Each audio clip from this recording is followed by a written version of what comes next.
திமுக காங்கிரஸ் கூட்டணி தான் யதார்த்தமான, ஏன்னா கட்சியினுடைய எண்ணிக்கை அடிப்படையில், கட்சியினுடைய பலங்கள் அடிப்படையில் இப்போ இந்த இந்த 5 வருஷத்தில் இருக்கிற திமுக ஆட்சியினுடைய சாதக பாதகங்கள்னு பார்த்தீங்கன்னா, ஒரு ரீச்சபிளாக இருக்குது. முதலமைச்சரை பொறுத்த வரைக்கும் ஒரு ரீச்சபிள் முதலமைச்சராக இருக்கார்.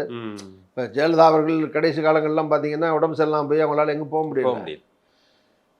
அதே மாதிரி ஈவன் கலைஞரும் கடைசி காலங்களில் சுத்த முடியல. புரட்சி எம்ஜிஆருமே கடைசி காலங்களில் சுத்த முடியல. எல்லாமே 2-3 வருஷம் இந்த லாஸ்ட்டு பீரியடுகளில் பார்த்தீங்கன்னா உடலில் குன்றியதால்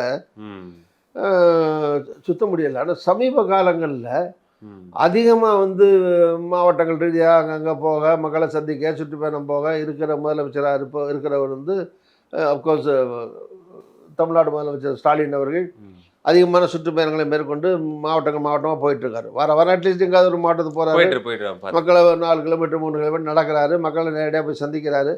இது மாதிரி இதுக்கு முந்தைய சமீப காலங்களில் இந்த மாதிரி இதுக்கான வாய்ப்பு அவங்களுக்கு இல்லாமல் போச்சு. ஏன்னா உடம்பு சரியில்லாதனால அவங்க பல பேர் கடைசி காலங்களில் பண்ண முடியல இந்த மாதிரி.